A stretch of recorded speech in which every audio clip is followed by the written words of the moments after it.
1992년, 꽤 오래전 이야기죠. 1992년에 바르셀로나 올림픽이 있었습니다. 여기 그때 이제 생존해 계셔서 보신 분들은 아시겠지만, 바르셀로나에서 올림픽이 개최되었는데 거기에서 남자 400m, 400m 달리기 대회 가운데 강력한 우승 후보인 데릭 레드먼드라는 사람이 있었습니다. 데릭 레드먼드. 그는 강력한 우승 후보답게 모든 예선을 아주 쉽사리 1등으로 통과했습니다. 경기를 보면 사실 끝에는 거의 뛰지도 않았어요. 너무 격차가 벌어져서 정말 가볍게 1등으로 통과를 했습니다. 그리고 준결승전에 이제 올랐어요. 당연히 이제 모두가 그가 또 1등으로 통과해서 이제 결승전까지 오르겠지 예상을 했는데 대이변이 일어났습니다. 어떤 일이 일어났는가? 출발이 너무나도 좋았는데 출발하자마자 몇 초 안 돼요. 그의 허벅지 부상을 입고 그만 그 자리에 주저앉게 됩니다. 고통스러워하며 주저앉게 돼요. 그런데 그날 그 경기의 1등이 아니라 바로 이 데릭 레드먼드에게 가장 큰 환호와 박수가 주어졌습니다. 그 이유는 그가 분명히 큰 부상을 입었는데도 한 발로 쩔뚝거리며 남은 그 400m를 완주를 했기 때문입니다. 그래서 그는 눈물을 흘리며 그 결승선을 통과할 때 모든 사람들이 박수를 쳐주며 크게 환호를 해준 장면이 있습니다. 여러분, 우리가 어떤 일을 하든 간에 그 일을 시작하고 나서 사실 마무리하는 게, 끝내는 게 너무나도 어렵습니다. 시작도 반이라 하지만 사실은 그 남은 과정을 끝내는 것이, 종점을, 마침표를 찍는 것이 너무나도 어렵습니다. 그런데 동시에 그 마무리가, 완주가 너무나도 중요합니다. 우리의 제자도 여정도 마찬가지예요. 우리가 마가복음 1장에서 시작한 이 제자도 여정이 이제 끝을 향해 다가가는데, 오늘 본문은 우리가 어떻게 하면 이 제자도 여정을 완주할 수 있는가를 알려줍니다. 어떻게 하면 우리도 이 데릭 레드먼처럼 비록 부상을 당했어도, 비록 어려움이 찾아오더라도 끝까지 완주할 수 있는가를 우리에게 알려주고 있습니다. 그래서 저는 오늘 이 긴 본문을 통해서 우리는 어떻게 하면 이 제자도 여정을 완주할 수 있는가를 살펴보기를 원합니다. 오늘 본문은 사실 이제는 클라이맥스로 향하는 본문입니다. 우리가 잘 알지만 예수님께서 이제 십자가를 지시기 직전 마지막 하루를 그리고 있는 본문이에요. 특별히 오늘 본문 전반부는, 31절까지 전반부는 예수님이 십자가 지시기 전 마지막 저녁에 제자들과 함께 가졌던 만찬에 대한 이야기예요. 마지막 만찬. 우리가 한번 12절부터 16절까지 다시 한번 교독으로 한번 읽어보면 좋겠는데요. 한번 읽어보면서 과연 어떠한 이야기인가를 한번 우리가 살펴보기를 원합니다. 제가 먼저 12절을 읽도록 하겠습니다. 무교절의 첫날 곧 유월절 양 잡는 날에 제자들이 예수께 여짜오되 우리가 어디로 가서 선생님께서 유월절 음식을 잡수시게 준비하기를 원하시나이까 하매,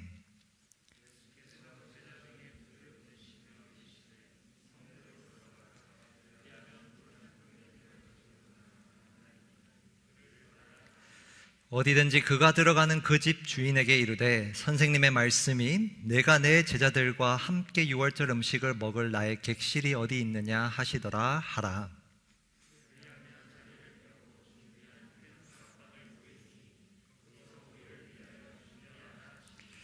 제자들이 나가 성내로 들어가서 예수께서 하시던 말씀대로 만나 유월절 음식을 준비하니라. 우리가 방금 읽었던 이 본문은 예수님이 마지막 만찬 장소를 예비하는 장면입니다. 그런데 조금 특이하지 않나요, 여러분? 이 내용을 자세히 보면 마치 대본이 미리 짜져 있는, 각본이 미리 있는 장면처럼 보입니다.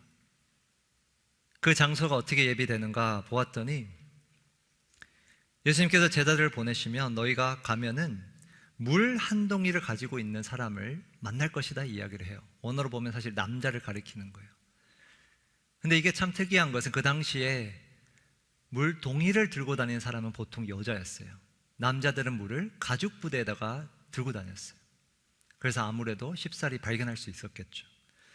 그런데 더 놀라운 것은 원어로 보면 이 사람이, 이 남자가 제자들을 도리어 만날 거라는 문장이에요.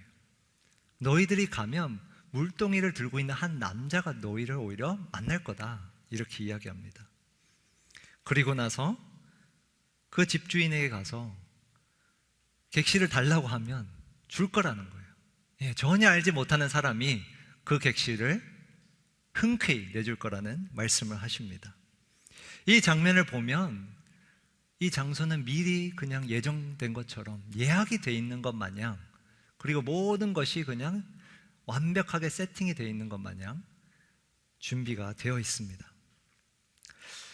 그리고 만찬 자리에서 예수님은 미래 일에 향해 이야기를 이렇게 합니다. 17절, 18절을 보시면 저물매 그 12를 데리시고 가서 다 앉아 먹을 때 예수께서 이르시되 내가 진실로 너에게 이르노니 너희 중에 한 사람 곧 나와 함께 먹는 자가 나를 팔리라 하신대.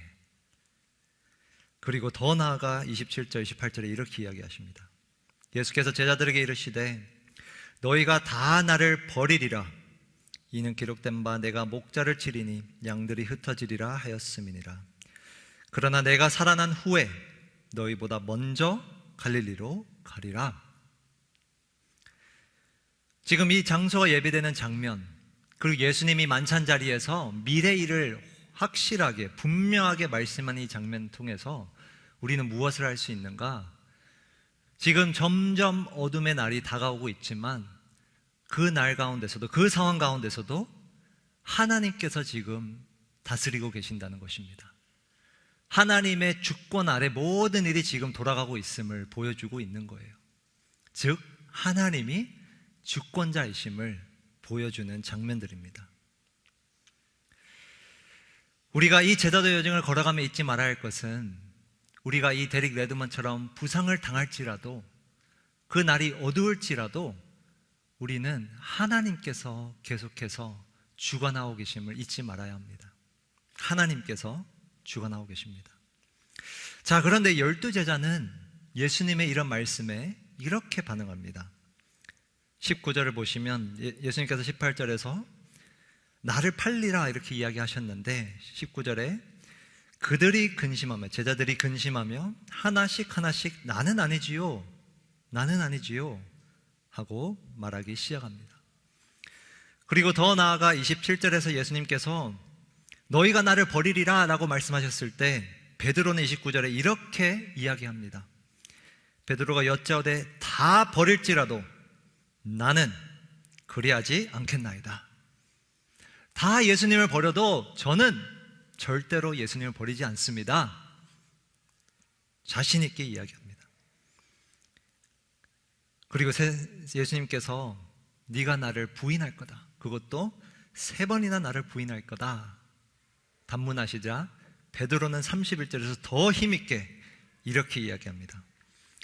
내가 주와 함께 죽을지언정 주를 부인하지 않겠나이다.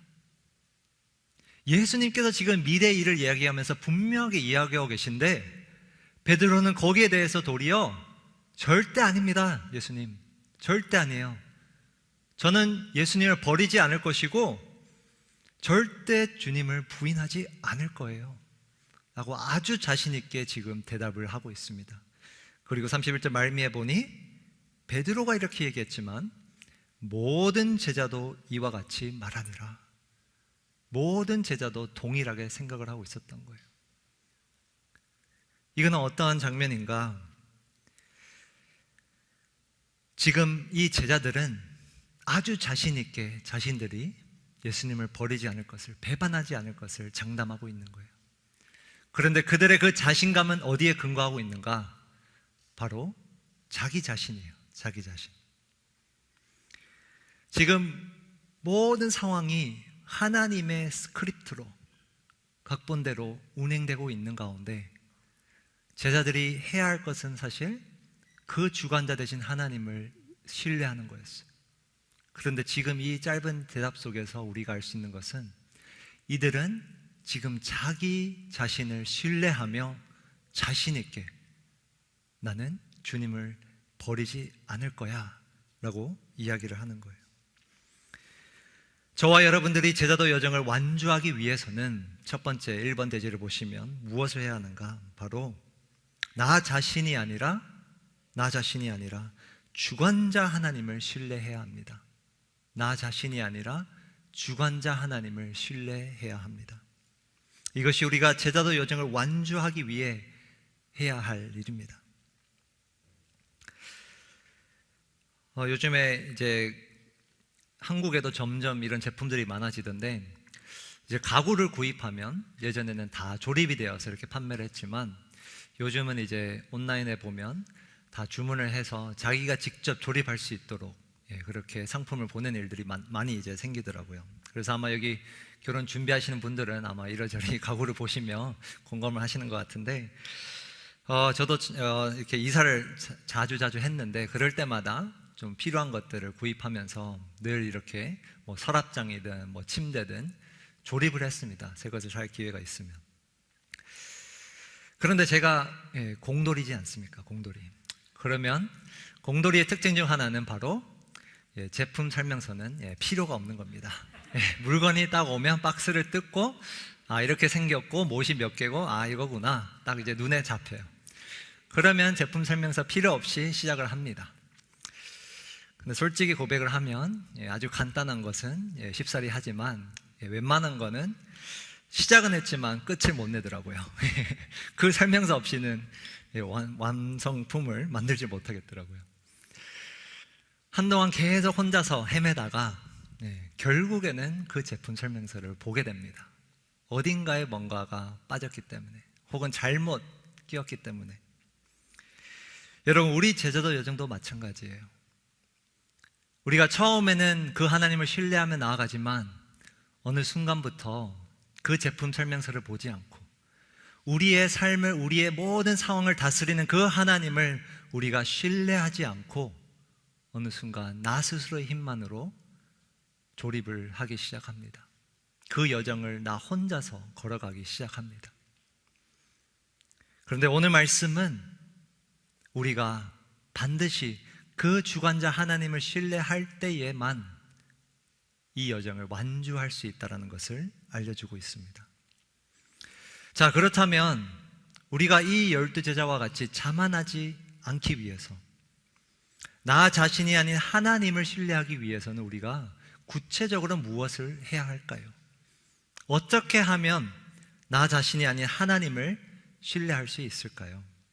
그것이 바로 우리 오늘 본문 후반부에 나타납니다. 오늘 본문의 후반부는 예수님이 겟세마네라는 장소에서 기도를 드리는 장면을 담고 있습니다. 전반부는 마지막 만찬 자리를 통해 하나님의 주권을 보여줬다면, 그 상황을 다스리시는 하나님의 주권을 보여줬다면, 후반부는 그 하나님의 주권에 대해서 대조적으로 반응하는 제자들과 예수님을 보여주고 있어요. 그 하나님의 주권에 대해서 반응하고 있는 예수님 그리고 제자들을 그려주고 있습니다. 32절에서 38절을 여러분들이 한번 보시면 그 사이에 예수님은 제자들에게 3번의 명령을 하십니다. 3가지의 명령. 그것도 매우 비슷한 명령이에요. 32절에 보시면 예수님은 제자들에게 너희는 여기 앉아있으라. 앉아있으라. 처음에 명령하십니다. 그리고 34절로 넘어가시면 두 번째로는 이렇게 명령하세요. 너희는 여기 머물러 깨어있으라. 깨어있으라. 그냥 앉아있지 말고 깨어있으라. 그리고 마지막 3번째는 이렇게 말씀하십니다. 38절에 보시면 시험에 들지 않게 깨어있어 무엇을 하라? 기도하라.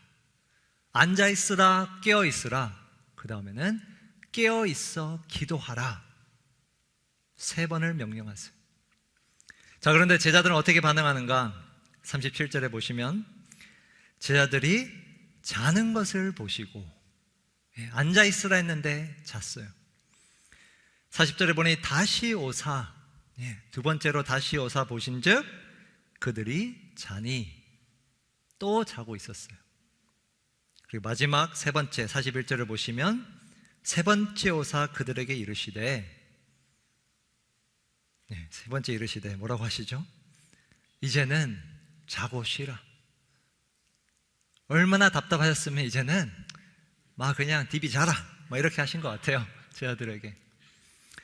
이 장면을 보면 저는 예전에 중학교 때 한 친구가 생각이 났는데, 이 친구는 정말 수업 시간에 유독 졸기로 유명했습니다.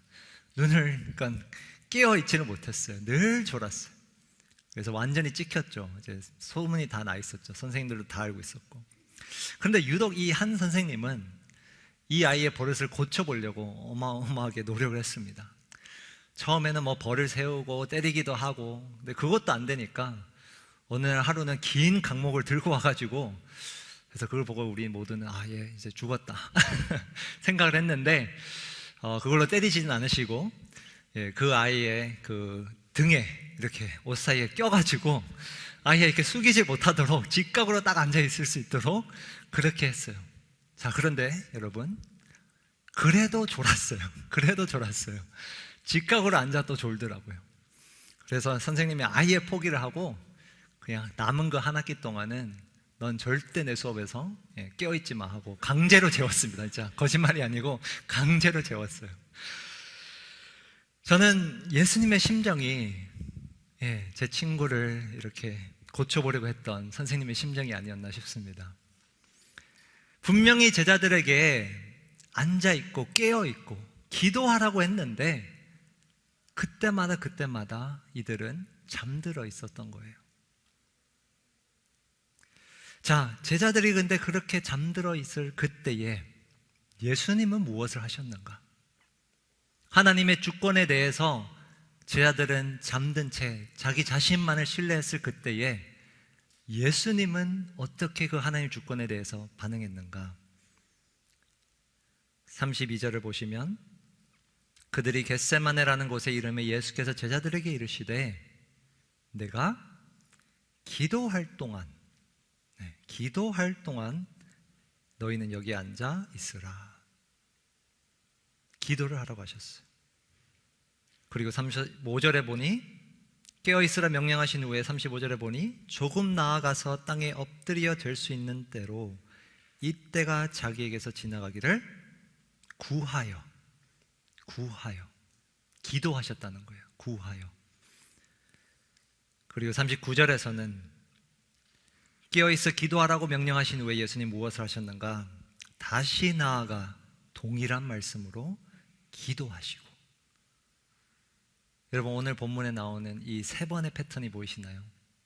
예수님은 3번의 명령을 하셨어요. 앉아있으라, 깨어 기도하라, 깨어있으라.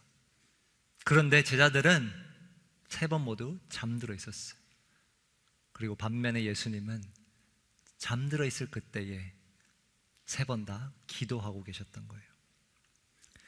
자, 근데 더 중요한 것은 예수님이 어떻게 기도하셨는 거예요. 그 내용이에요. 33절, 34절을 제가 한번 다시 읽겠습니다. 베드로와 야고보와 요한을 데리고 가실새 심히 놀라시며 슬퍼하사. 예수님의 심정이에요. 제자들을 데리고 기도하러 가시는데 심히 놀라시며 슬퍼하사 말씀하시되 내 마음이 심히 고민하여 죽게 되었으니. 이것이 예수님이 지금 기도하러 가시는 심정입니다. 지금 예수님의 제자도 여정 가운데 예수님이 부상을 입은 거예요. 심히 놀라고 슬퍼하고 심히 고민하여 죽게 되었으니. 그는 깊은 밤이었지만 십자가를 앞두고 잠을 잘 수가 없었던 거예요. 자, 그런데 그럴 때, 가장 어두울 때, 부상을 당했을 때 예수님은 어떻게 기도하셨는가? 우리 한번 35절, 36절을 다 같이 한 목소리로 읽겠습니다. 시작. 조금 나아가사 땅에 엎드려 될 수 있는 대로 이때가 자기에게서 지나가기를 구하여 이르시되 아빠 아버지여, 아버지께는 모든 것이 가능하오니 이 잔을 내게서 옮기시옵소서. 그러나 나의 원대로 마시옵고 아버지의 원대로 하옵소서 하시고. 어떻게 기도하셨죠? 36절에 보니 아버지여, 아버지께는 모든 것이 가능하오니, 하나님 아버지께서 지금 이 상황을 다스리고 계심을, 주권자 되심을 지금 이야기하시는 거예요. 기도 가운데 인정하시는 거예요. 하나님은 지금 이 상황도 주관하고 계시지 않습니까? 모든 것이 가능하오니. 그러면서 이렇게 부탁을 해요. 이렇게 기도를 하세요. 이 잔을, 여기서 이 잔은 십자가를 뜻해요. 이 잔을 내게서 옮기시옵소서. 너무 고통스러우니 이 잔을 내게서 옮기시옵소서. 모든 상황을 다스리는 하나님이지 않습니까? 이걸 옮겨주세요. 그러나 그것이 기도의 끝이 아닙니다. 어떻게 기도하시냐? 마지막으로 그러나 나의 원대로 마시옵고 바로 아버지의 원대로 하옵소서. 지금 예수님은 어떻게 기도하시는가? 나의 뜻을 구하는 것이 아니라 궁극적으로 하나님 아버지의 뜻을 구하는 기도를 하고 있습니다. 그는 제자도 여정에서 부상당했을 때 어떻게 끝까지 완주했는가? 기도 가운데 그 주권자 하나님을 신뢰하며 인정하며 그는 아버지의 뜻을 구하는 것입니다. 아버지의 뜻을 구해요. 여러분, 우리가 어떻게 하면 나 자신이 아니라 하나님을 신뢰할 수 있는가? 어떻게 하면 제자도 여정을 완주할 수 있는가? 구체적으로 이번 대지에 보시면 바로 기도 가운데 나의 뜻을 내려놓고 하나님의 뜻을 따르는 것입니다. 이것이 구체적으로 하나님을 신뢰하는 방법인 거예요. 나의 뜻을 내려놓고 하나님의 뜻을 따르는 것. 기도 가운데. 예수님은 그 기도를 통해 아버지의 원대로 십자가를 지셨어요. 그의 제자도 여정을 완주했습니다. 자, 그런데 12제자들은 어땠을까요, 여러분? 그들은 과연 완주했나요? 동일한 상황을 그들은 직면했지만 예수님과 똑같은 상황 가운데 있었는데 그들은 너무나 대조되는 길을 걷습니다. 50절에서 52절 한번 보시면 그들이 제자도 여정 말미에 이렇게 반응합니다. 제자들이 다 예수를 버리고 도망하니라. 한 사람도 빠짐없이 모든 제자가 예수님을 버리고 도망갔습니다. 그를 떠났어요. 그리고 51절, 52절 우리가 아까 읽었던 그 장면, 매우 짧은 장면이지만 중요한 장면입니다. 한 청년이, 마가는 이게 누군지 밝혀주지 않아요. 그런데 많은 학자들은 이 청년이 바로 마가 자신이다라고 해석을 합니다. 한 청년이 벗은 몸에 배 혼니부를 두르고 예수를 따라가다가, 여러분 중요한 표현이에요. 예수를 따라가다가 제자도 여정을 시작했어요. 분명히 예수님을 따랐어요. 자, 그런데 따라가다가 무리에게 잡힘에 부상을 당했어요. 부상을 당하고 그는 어떻게 했는가? 52절에 보니 배 혼니부를 버리고 벗은 몸으로 도망하느니라. 여러분, 너무나도 충격적인 장면입니다. 이 한 청년의 이야기가 아니라 이것은 모든 제자들의 스토리예요. 예수님을 따라갔는데 부상을 당했어요. 잡혔어요. 그랬더니 어떻게 반응했는가? 이들은 자기가 가진 것을 버리고 도망을 합니다. 여러분, 이 52절의 이 표현은 너무나도 아이러니한 표현이에요. 왜? 마가복음 1장 우리가 돌아가서 살펴보면 제자들이 이 제도 여정을 어떻게 시작을 했는가? 그들은 그물과 가죽을 버리고 예수님을 따랐어요. 그들의 생계 터전을 버리고 함께 계속 가족과 함께 대대로 내려와서 했던 그 생계 터전을 버리고 예수님을 따랐던 자들이에요. 그리고 심지어 10장 28절에 보면 베드로는 이렇게 얘기를 해요. 보소서, 예수님에게 보소서, 우리가 모든 것을 버리고 주를 따랐나이다. 그들은 모든 것을 버리고 주를 따랐던 자들이에요. 그렇게 제자도 여정을 걸어왔던 자들이에요. 그런데 말미에 그 결승선을 앞두고 이들은 어떻게 했는가? 한때 모든 것을 버렸던 그들, 예수님을 위해 모든 것을 버렸던 그들이 이제는 그 예수님으로부터 도망가기 위해, 그 예수님을 버리기 위해 지금 가진 모든 것을 버리고 있는 거예요. 그들에게 남아있는 그 배의 혼잎을조차 버리고 그들은 예수님을 떠난 겁니다. 예수님을 따르기 위해 모든 것을 버렸던 제자들, 이제는 그 결승선을 앞두고 이들은 예수님으로부터 도망가기 위해 모든 것을 도리어 버립니다. 여러분, 오늘 본문은 이 대조를 보여주는 거예요.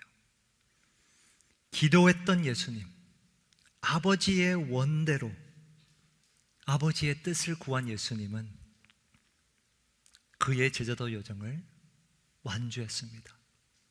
십자가를 지셨어요. 그런데 깨어있지 못하고 잠들었던 그 제자들, 아니 주님, 저는 절대 주님을 버리지 않을 거예요. 절대 부인하지 않을 거예요 라고 했던 그 제자들은 도리어 완주하지 못하고 결국 자기의 원대로 도망을 가버립니다. 여러분, 무엇이 이들을 이토록 다른 길로 가게 했는가? 하나님의 그 주권 앞에 어떻게 이렇게 다르게 반응했는가? 바로 기도입니다. 기도. 그것도 나의 뜻을 내려놓고 하나님의 뜻을 구하는 기도. 나 자신보다 주권자 하나님을 신뢰하는 기도가 이 둘의 운명을 바꿔놓았습니다. 여러분은 기도가 무엇이라 생각하시나요? 그동안 기도 생활을 하며 어떻게 기도해 오셨나요? 저도 아파 보니까 정말 간절해지더라고요. 정말 하나님, 하루빨리 낫게 해주세요. 사역도 감당해야 되고 해야 될 게 너무 많은데 좀 빨리빨리 낫게 해주세요. 간절해지더라고요. 여러분, 그런데 기도는 단순히 내 뜻을 하나님께 아뢰고 그것을 그냥 간절히 바라는 것만은 아니에요. 여러분, 그것만이 기도가 아닙니다. 이러한 기도는 사실 교회 밖에서도 세상의 수많은 종교, 미신도 다 행하는 기도입니다. 그런데 우리 기독교의 기도, 예수님이 드린 이 기도, 하나님을 신뢰하는 기도는 무엇인가? 어떻게 다른가? 바로 여기에 있습니다. 아버지께는 모든 것이 가능하오니 이 잔을 내게서 옮기시옵소서. 그러나 나의 원대로 마시옵고 아버지의 원대로 하옵소서. 이것이 바로 기도의 능력입니다. 기도 가운데 내가 처음에 들고 나아간 내 뜻이 하나님의 뜻으로 바뀌는 것, 그것이 진정한 기도의 능력입니다. 나 스스로를 믿고 자만했던 내가 하나님의 주권을 보게 되며 그 주권 앞에 두 손 들고 아버지의 뜻대로 하시옵소서, 그렇게 구하게 되는 것, 변화되게 되는 것, 그것이 바로 기도의 힘입니다. 여러분, 하나님이신 예수님이 이렇게 기도하셨다면, 그 그의 제자도 여정을 완주하기 위해 기도하셨다면 하물며 우리가 어찌 기도하지 않을 수 있을까요? 초반에 말씀드렸던 데릭 레드먼드, 그는 그의 경기를 완주했어요. 말씀드린 것처럼 정말 그는 고통스러웠지만 그날의 가장 큰 환호와 박수를 받으며 결승선에 통과를 했습니다. 유튜브에 사실 있는 것 같아요. 그래서 한번 보시면 좋을 것 같은데, 근데 사실 아까 그 스토리를 이야기해주며 한 가지를 제가 일부러 빼먹고 빠뜨리고 이야기를 했습니다. 이 선수 데릭 레드먼드는 혼자 완주할 수가 없었어요. 허벅지 부상이 너무 심해가지고 다리 하나를 아예 쓰지는 못했어요. 근데 어떻게 완주했는가? 그의 아버지가 그를 부축하여 그는 완주하게 됩니다. 강력한 우승 후보인 그 아들의 경기를 지켜보던 아버지는 갑자기 쓰러진 그 아들을 보고 저 먼 관중석에서 뛰어내려옵니다. 그리고 아예 난입을 해버려요. 제재를 다 뚫고 그 트랙으로 뛰어와 아들 곁으로 찾아옵니다. 그리고 아들이 저 완주하고 싶어요. 완주할 거예요. 이렇게 이야기를 하자 그를 부추겨 끝까지 결승선까지 함께 완주를 했습니다. 여러분, 저와 여러분도 제자도 여정을 달리며 언젠가는 부상을 당할 겁니다.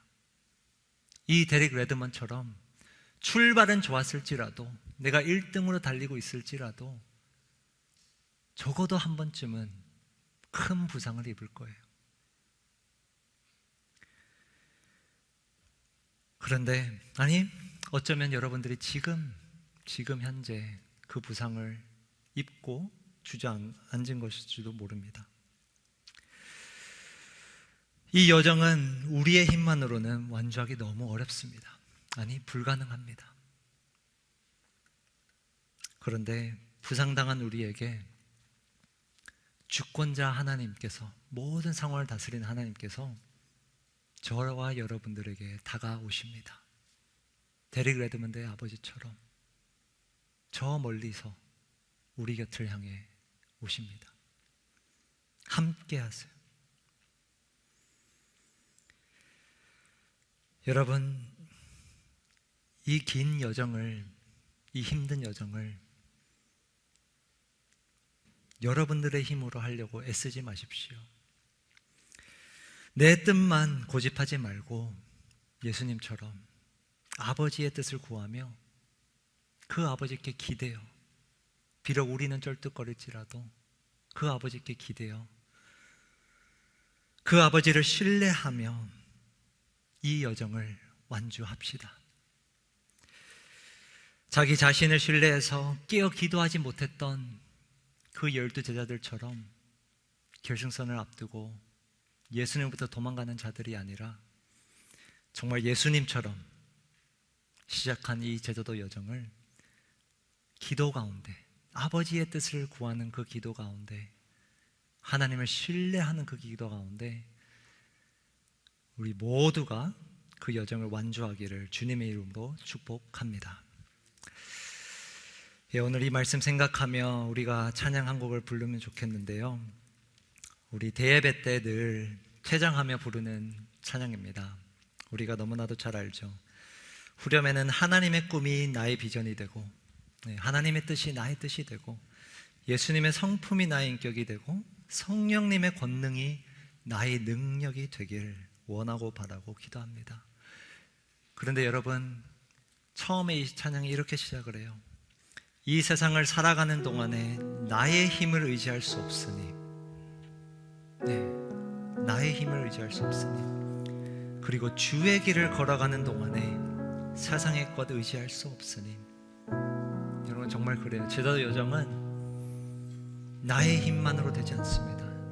세상이 주는 것만으로 되지 않아요. 기도해야 합니다. 우리 그러한 심정으로 이 찬양 함께 고백하겠습니다. 세상을 살아가는 동안에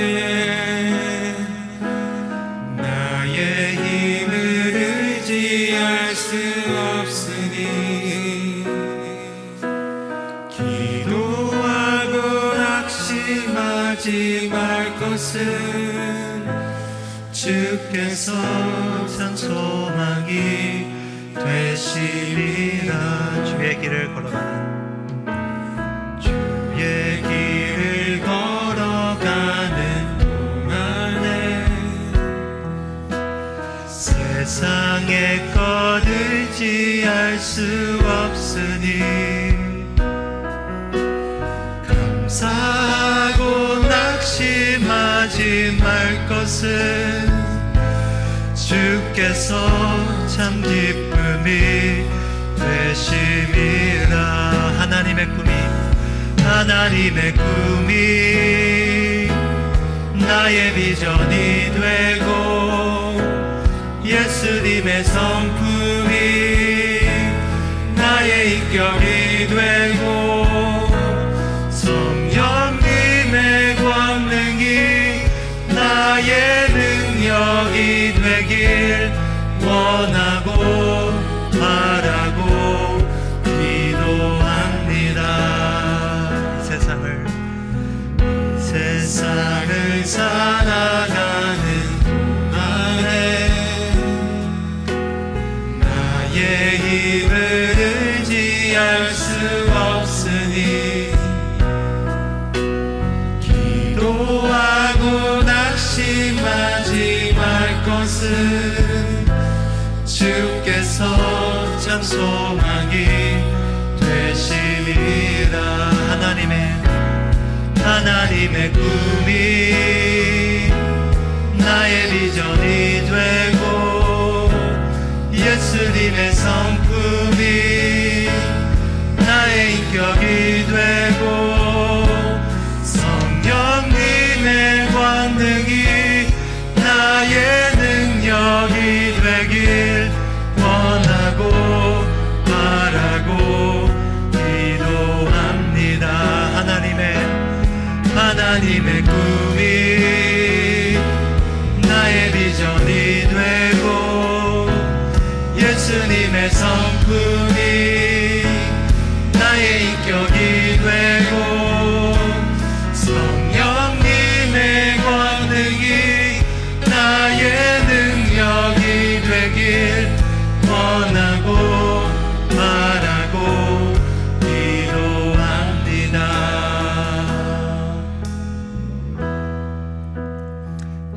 기도할 때 이 말씀 생각하며 정말 하나님, 정말 이제 더 이상 나 자신을 믿지 아니하고 내 힘으로 내 뜻으로 이 여정 걷지 아니하고 오늘 예수님처럼 정말 근심할 때에 밤에 잠을 잘 수 없을 그때에 부상을 당해 주저앉아 있을 그때에 아버지의 뜻을 구하는 기도하는 자, 하나님을 신뢰하는 자, 부산당한 나를 찾아오신 그 하나님께 의지하는 자가 되게 도와주옵소서. 그 마음으로 우리 한 시간 함께 기도하겠습니다. 하나님 아버지, 오늘 이 말씀 주셔서 감사합니다. 정말 이 여정 걷기 너무 힘듭니다. 하나님, 정말 주저앉고 싶을 때가 많고 그저 포기하고 싶을 때가 많고 이 제자들처럼 도리어 정말 무엇을 버리서까지 그저 도망가고 싶을 때가 너무나도 많습니다.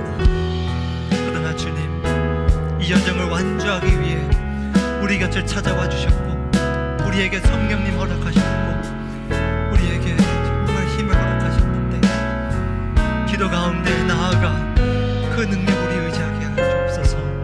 나의 뜻으로 살아가는 자들이 아니라 정말 아버지의 뜻을 구하며 그 아버지를 신뢰하며 의지하며 나아가게 도와주옵소서. 특별히 우리 청년들 가운데 이 여정을 중도한 자들 있다면, 포기한 자들 있다면 이 말씀 통해서 다시 한번 일어나게 해 주옵소서. 정말로 아버지를 의지하여 아버지와 함께 그 결승선까지 통과하도록 주님 우리를 다시 한번 일으켜 주옵소서. 예수님께서 기도하였듯이 정말 우리도 무릎 꿇고 기도하며 기도의 자리로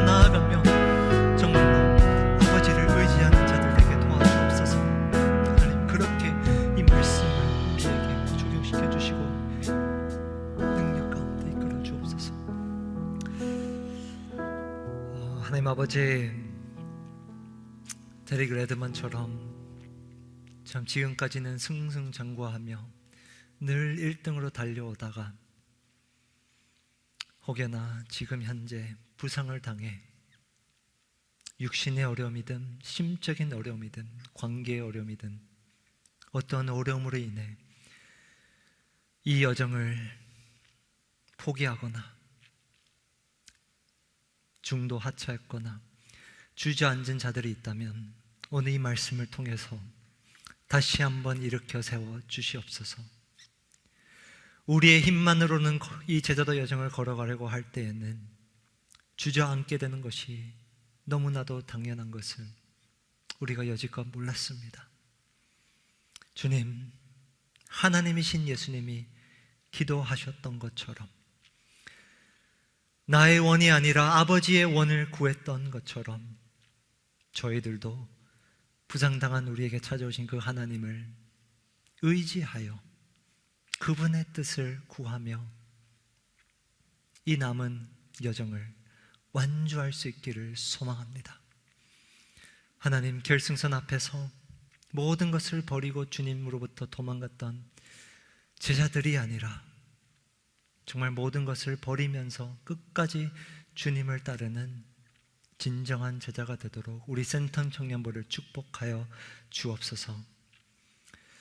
특별히 개인적인 삶으로 또 어떤 이유 간에 힘겨워하는 그 영혼들 주님 한 분 한 분 찾아가 주셔서 함께 일으켜 주시고 함께 이 남은 여정 걸어가 주시기를 간절히 바라오며 이 모든 말씀 예수님 이름으로 기도드립니다. 아멘. 네, 우리 옆 사람에게 말씀 생각하며 이렇게 권면합시다. 격려합시다. 함께 완주합시다. 이렇게 격려합시다. 함께 완주합시다.